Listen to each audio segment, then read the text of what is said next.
Warning. This podcast discusses paranormal activity and other topics some might find disturbing. Listener discretion is advised.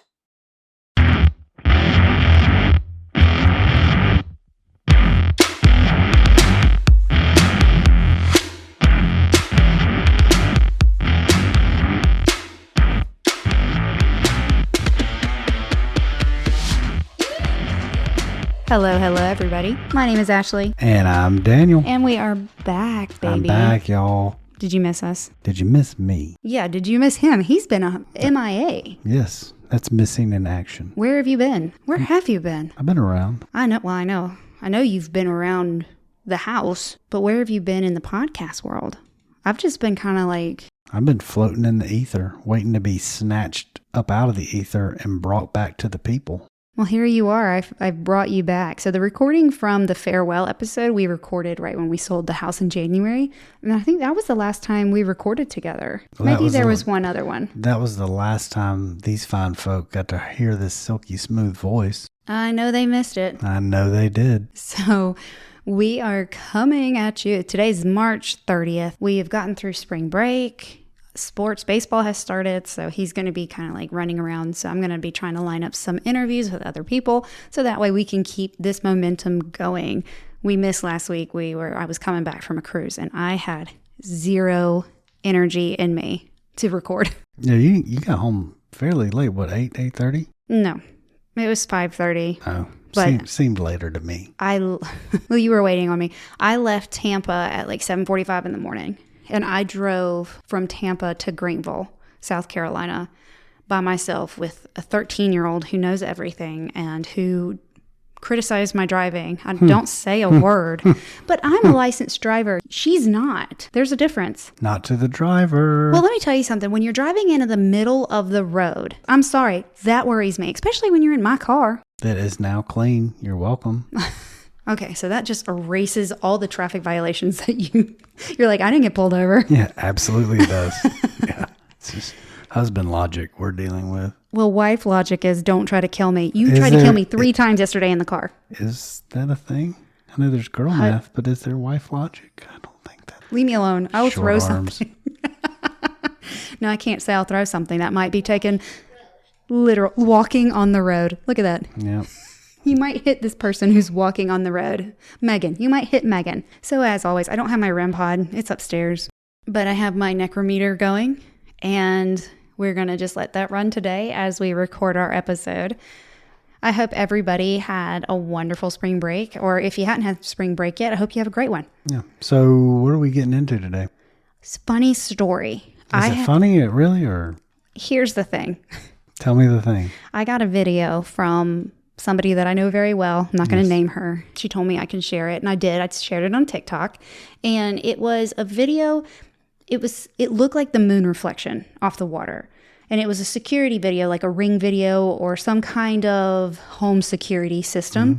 At first, it looked like the moon reflecting on the water, right? I would agree. At first, it did. That's what it looks like. It really does. But the more you watch it, it looks like it's got legs. Yeah, once it started walking, yeah, that's kind of when I was like, well, the moon doesn't walk. No, but Michael Jackson did do the moon walk. That's true. So there's that. There is that. Michael Jackson, rest in peace. But he did do the moonwalk. But and there were certain times where the reflection or whatever it was looked like it was in the water, and at other times it looked like it was at the shoreline, like actually on the beach. You know, when she sent it to me, we talked about it. She is scared. I think she probably is a little scared. Yeah. But when she sent it to me, prostitute on the corner. I hope they didn't call her that. Okay, so prostitute on the corner, Megan. She died of cocaine or heroin. That's probably a running theme through the... Yeah, this thing is wigging out. Let me shut it down and start it over. She sent me the video. We watched it. We were like, that looks like the moon. But then again, it looks like it's got legs and a head. And I had no kind of context as to why she was sending this to me. Because the person that sent this to me is not automatically, like I am, like, ooh, tell me more of your ghost stories. Yeah. She kind of shies away from the paranormal, and it freaks her out more than anything. She has told me multiple times, like, you shouldn't be talking. She's a scaredy cat. She is scared. So yeah, she has told me before she's worried about who I'm talking to and that I'm attracting negative entities and stuff like that. So things going in her mind to the realm of being paranormal, that's not her first instinct. Right.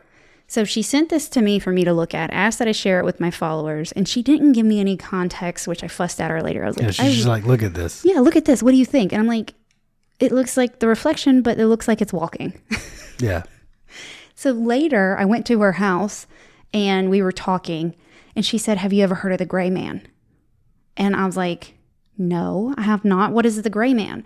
And she's like, it's a legend from Myrtle Beach area. So the gray man is something apparently locals, they know of him. He's well known in that area of South Carolina. Well, even I think throughout the coast, because when I lived in Charleston, that's where I'd heard about it, but I never, like, other than just hearing about the gray man being on the beach in that area, basically from like Georgetown up to Myrtle Beach. Right. There have been reports, folklore about this entity called the Gray Man. Yeah. So I had never heard of him. And so when she told me, she's like, you need to look it up. So I looked it up, and it's actually really quite interesting. So this episode's not going to be a super big deep dive because at the end of the day, these stories are all about the same. So it's not going to be a huge, super deep dive into this gray man because he is kind of like a folklore. He is a legend. But there are some different versions, and I wanted to tell you about it. Yeah. Okay. So the gray man is known by locals to haunt the South Carolina coastline from Myrtle Beach up to Pawleys Island. I don't think there's like a negative necessarily connotation with not it. at all. It's more of like I get the sense of like a longing type of. They say he's a warning. Okay. They say he comes as a warning to the locals, and he is not like a boogeyman type entity. He is more of a helping. He loves the coast, and he wants to protect the people because I'll get into it. He's got beach vibes, bro. He's got beach vibes. So he is said to date back to the 1800s, the early 1800s, about 1822, when they can actually put a date as to where this individual might have come from. And when people see him, they see him in gray clothing, like 1800s style hat, and possibly a cloak or a cape. So they see him along the beach line walking the shoreline. And they usually will see him before large storms hit the coast. It is believed that his presence dates back to September 27th, 1822, which was over 200 years ago when one of the most catastrophic hurricanes hit South Carolina. Yeah, I definitely want to do some research into that particular storm. Yes. I love storms. It is believed that when he appears, that he is coming as a warning to the locals to leave their homes, evacuate, and save themselves. Because the story, one of the first versions of this gray man, is that he was a young man who had returned from sea. Why he was at sea, I don't know. But he had returned back, and he was on his way from Charleston to Pawleys Island to see his fiance. He was a seaman. Yes, he was a seaman. We're 12 now. Well, I mean, he was a man that was on the sea. That's why he was out in the sea. Because he was a seaman. I wasn't even thinking that. You took it there, you dirty little girl. Anyway. You naughty little crab. So it said that the young woman was walking the beach line from her parents' home. She was in mourning because this guy had passed away. And she saw him. Now, how he passed away was when he was coming from Charleston. I know this is a little bit repetitive. I got lost in my thoughts. He was coming from Charleston to Pawleys Island, decided to take a shortcut because he missed his fiance so much because he just loved her so much. And he's like, I'm going to cut through the marshland. So this is not my term. This is the term that I got from the website. I'm going to link all of the source material in the show notes. They called him his manservant. That is not my terminology. I mean, that's a very common, I don't like it any more than anybody else, but that was a very common term back. Right. So he was traveling with his aide. Yeah, his assistant. That's all it was. Yes, his assistant. That's a good word for it. He was ahead of his assistant on his horse. As they were traveling through the marsh, the horse began to sink. Probably in pluff mud because it was probably low tide. there was nothing he could do before he knew it. Now, one version of this is his horse threw him off and he sunk into the mud. Another one is him and his horse.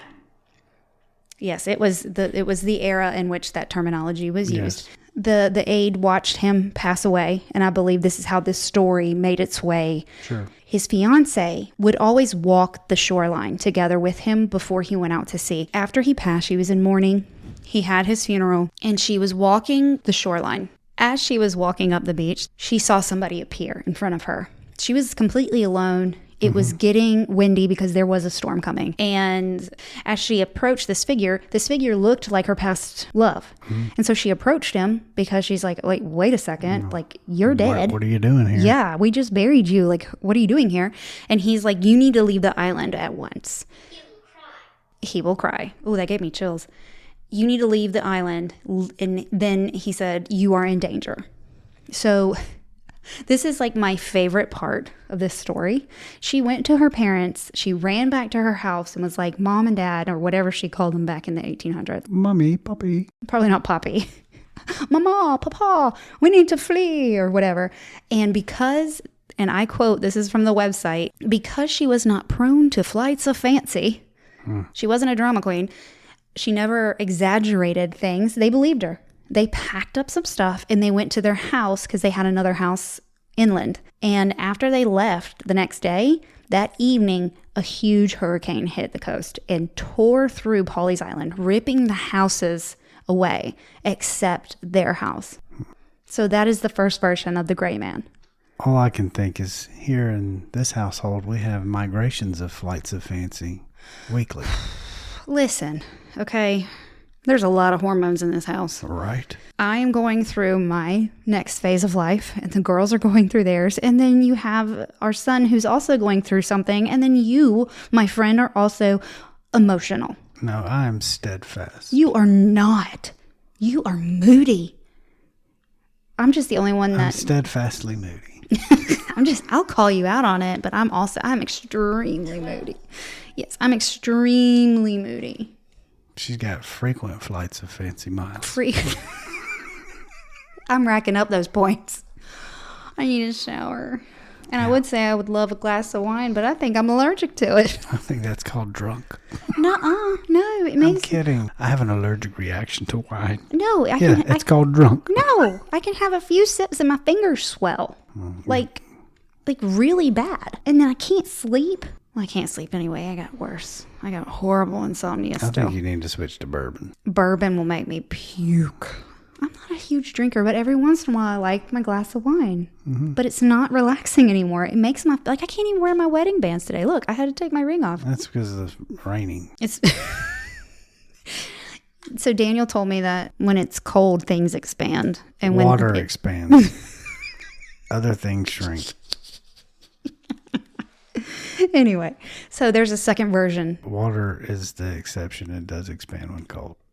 Okay. The second version of this is believed to be Plowden Charles Jeanneret. Any guesses on this name pronunciation? Or is that E-T-T-E? Yeah. Maybe a Jeanneret. Maybe it's got like a... Jeanneret? Weston. We're going to call him Plowden. We're going to call him Jay West. We're going to call him Plowden. So he was born... Plowden. That's his first name. You know, I worked with an attorney with his last name, Plowden. Oh, yeah. But anyway, so... Some Plowden. So Daniel Scott, my mama, listen, stop it. Plowden was born in 1817 and was a member of the wealthy Georgetown rice plantation dynasty. He fell in love with Emily... All these names. Her name's Emily. And she was the sister of one of his close friends. Like, he was not with bro code. He broke the bro code and dated his best friend's sister. They were married in the August of 1847. And after they wed, now there was a ton on this, but it kind of like muddied the version of this. Devolved into more of a history. Yes, more. And it was about the families and how the fathers kind of argued back and forth. And they were trying to prove which one was wealthier. So if you want to read about it, it will be linked in the show notes. It's like a family flight of fancy. It was a huge flight of fancy of the families. Say that 5 times fast. Wow. Good on me. I said it without stumbling. You did. Good job. They had been given a plantation inland. That'd be nice. Right? But they also decided to build on Pawleys Island, and they built what is now known as Pelican Inn. Yeah, I want to go see if that's still... We should look it up, add it to the list if it's still open, because it sure. is in the 1900s, way back when we were born. When we were born.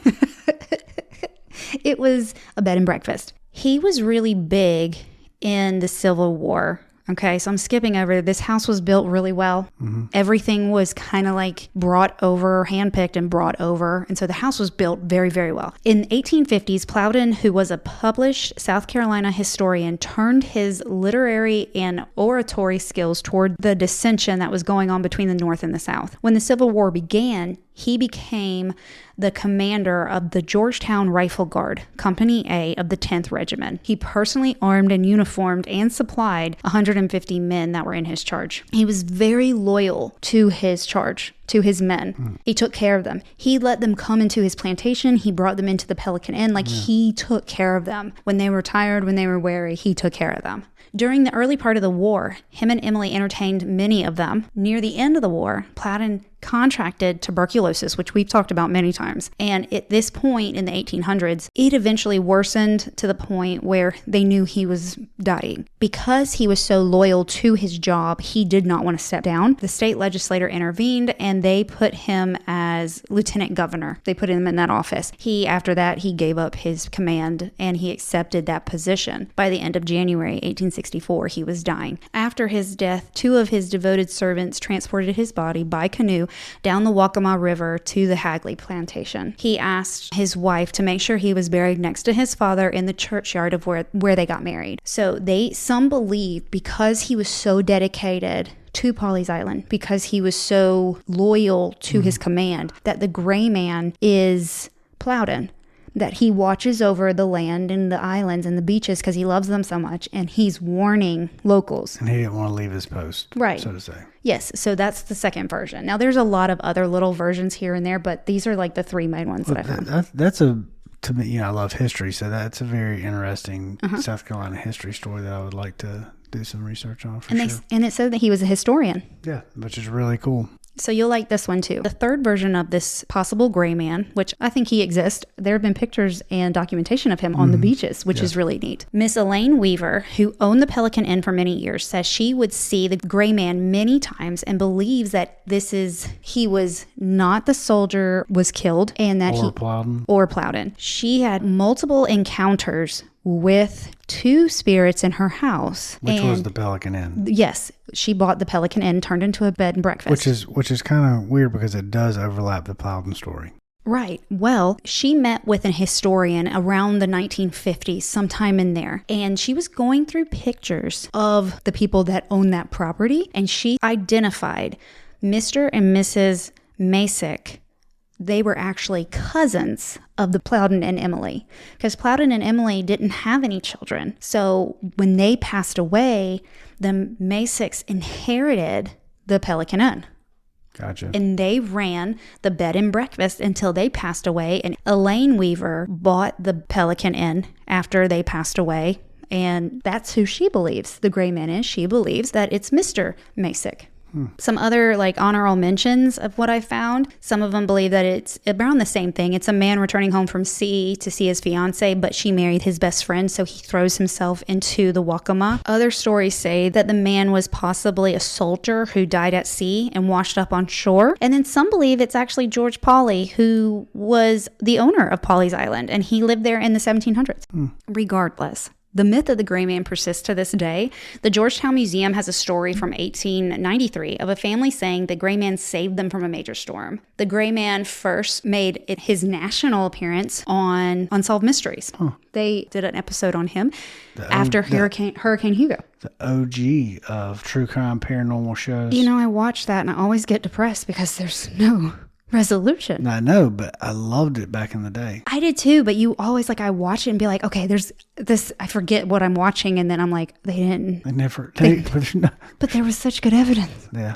What happened? But yeah. Love that show. Shout out to UM. Absolutely. He made his appearance on Unsolved Mysteries, and they say that he has appeared before all 6 major hurricanes that have hit the South Carolina coast. And they say that the people that heeded his warning, their homes were spared. That's pretty cool. Isn't that cool? So, yes. So keep your eyes open if you live on the coast and you are watching old Cantori head your way. What? Cantori. What's that? He's the weather guy. Oh, Jim. Jim. You see Jim coming, you better take heed there too. You better be looking out for the gray man. I wonder if the gray man's Jim. But it's funny. So go check out the video on TikTok. I'll probably reshare it with another version of this episode. And yeah, just go check it out. Give it a gander and let me know what you think. Do you think it's just the moon, or do you see legs? I see legs. I saw legs. The person that sent it to me, when she saw it, she's like, I thought it had walking shoes on at first. Like, it looks to me like there's a clear knee bend. Yes, definitely. Because at first glance, it's like, okay, crazy. That's just the moon. But the more you watch it, the more it looks like there's a stride. Yeah. And nobody's going to break his stride. No. Nothing? I got nothing with that one. Can't remember the next line. Ain't nothing gonna break my stride. Ain't nothing gonna slow me down. Oh, slow me down. Uh-oh. I got to keep on moving. That's what he's singing when the hurricanes are coming. I don't think that song was released. He sings it now, okay? He's got iTunes. Huh. He's got a Nano. He's got a subscription. Apple iTunes. And he's got his headphones on and he's got his athletic shoes on and he's speed walking up the beach with his yellow Speedo. Still using Napster? No, the yellow Speedo guy. That's in Fernandina. Yeah. If you have ever seen the yellow Speedo guy in Fernandina, also let me know, because that is a sight to behold as well. And he loves your dad. He loves my dad. He gets the biggest smile when he sees Papa. Everything perks up when he sees Papa. Oh, I didn't look that closely, babe. I'm glad you did, though. You sicko. It's so funny because it's true. All he has on is a pair of walking shoes and a Speedo and a smile. Is happy. He's waving it. I mean, I bet he is lovely. Yeah, his joy is infectious. It really is. It really is. You can't help but just smile and wave back. Yeah. So, yes. What do you think? Have you ever seen the gray man? Have you ever seen the man in the yellow Speedo at Fernandina? Either one. Let me know. We have a lot to talk about. Yes, we do. But yes, let me know what you think about this story. As always, thank you for listening. You can follow me on TikTok at Ghost Gossip Pod. You can follow me on Instagram at Ghost Gossip Podcast. And you can email me all your Ghost Gossip at ghostgossip247@gmail.com. And until next time, we'll see you later. Bye, y'all. Bye. Are you going to whisper this whole Are you going to keep episode? throwing your phone everywhere? Yep. Everybody's okay. Nobody was injured in the making of this podcast. I am recording. Hush. We're recording. Be quiet. Get out of her room, Daisy.